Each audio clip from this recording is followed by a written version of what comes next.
So sessions to the website, applications for finance, approval for finance. They're really the key customer metrics.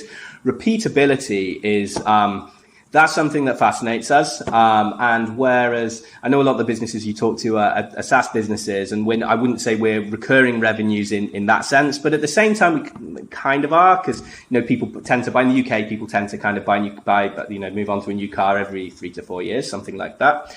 And so the devil for us is, how do we keep customers engaged over a 4-year period? Because at a very specific point in time, we're very important to them, but then you get your finance agreement and you're very happy with it, and off you go. And so, and our customer survey data is amazing. It says 90% of our customers say, that's great, yeah, we'd use you again. Of course we would.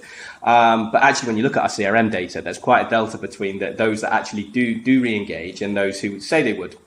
And so really I think the interesting journey we're on is, how do we keep customers more engaged over a period of years? One of the things we're starting to explore very successfully is ancillary revenues. What other products alongside the finance product could we layer on?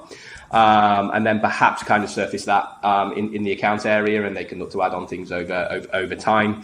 But yeah, definitely it's something that's becoming more top of mind for us. I think we touched on the opportunity in the UK car finance market is massive, particularly as the market is increasingly shifting online. So I think really growing our core offering through continuing to develop the product that's top of mind, albeit quite a boring answer, but that's certainly top of mind.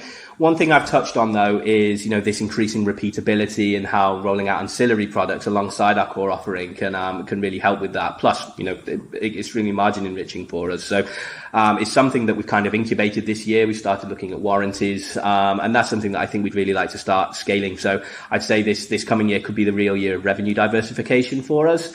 So I think some strategically, some really interesting stuff to look at. I think what we need to balance in all our decisions is the wider external environment. The cost of living crisis is ongoing, and whilst we're looking to grow top and bottom line, we always do, looking after our people and making sure that decisions are being made that balance the well-being of our people as well as the growth of the company is extremely important to us. And I don't think anyone's got the exact answer to how you do it, right? We're back to this concept of balance that I mentioned at the start, and how loud and quiet some of those different voices are.